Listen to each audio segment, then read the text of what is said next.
Hey everyone, welcome back. It's great to have you here for another deep dive. I'm excited to be back. Me too.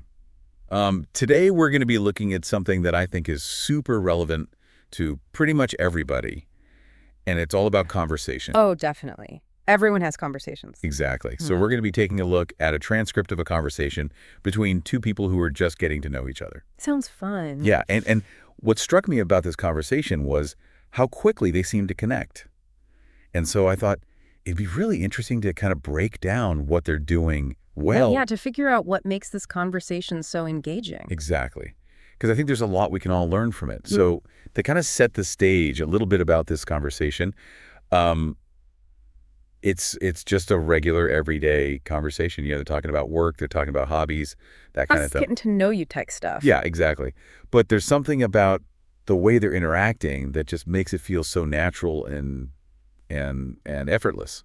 Yeah, what's the secret sauce here? Yeah, let's dive in and see if we can figure it out. Hmm. So right from the start, person one asks, "How are you?"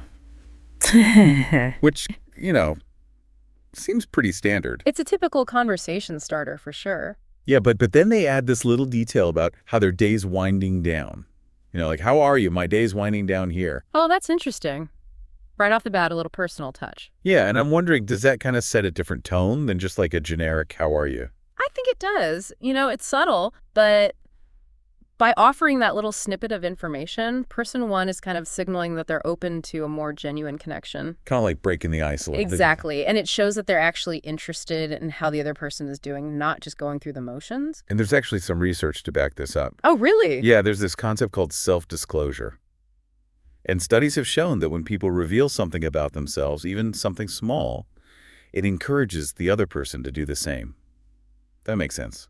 I feel like I do that too. Exactly. So person one is kind of setting the stage for a more open and connected exchange right from the get-go. And it seems to work because person two immediately responds by asking about person one's day too. And then they both jump into talking about work. But it's not just one person dominating the conversation. It's like, They're both sharing and asking questions back and forth. yeah, it's very balanced. Yeah, it's like a tennis match. They're volleying back and forth. I love that analogy. It's so important because when both people feel like they're contributing equally, Yeah. it just makes the conversation more enjoyable. Absolutely. And you can really feel that in this conversation. Like you don't feel like you're being interrogated or talked over. No, exactly. And I think about times when I've been in conversations where it's been very one-sided, and it's not fun. No, it's exhausting. Exactly. So this back and forth, this balance is key to a good conversation. For sure. So a little later in the conversation, they start moving away from work and into hobbies. And I found this part really interesting. Person two mentions that they love photography. And specifically, they say they love capturing interesting moments. I love that phrase, capturing interesting moments. Me too. And I thought it was so revealing. Yeah. Because it's not just about taking pictures. It's about being present and noticing the little things. Yeah, it speaks to a certain mindfulness. Totally. Yeah. And what did you think about that in terms of the conversation? Like, how do you think that contributes to the connection they're building? Well, I think it's a brilliant way to subtly invite person one to share something similar about themselves. Like an invitation to connect on a deeper level. Exactly, because they're not just saying, I like photography.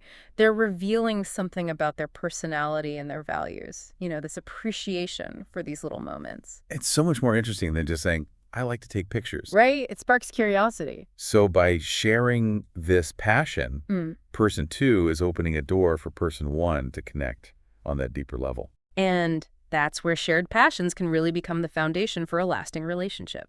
Absolutely. So if we kind of zoom out and think about the bigger picture here, what do you think the key takeaway is for anyone listening? I think it's that genuine interest is contagious. When you show up authentically and express curiosity about the other person, it creates this positive feedback loop. It makes them feel seen. Exactly. And when people feel seen and heard, they're more likely to reciprocate and invest in the conversation as well. It's like a dance. It is. It's a dance of give and take.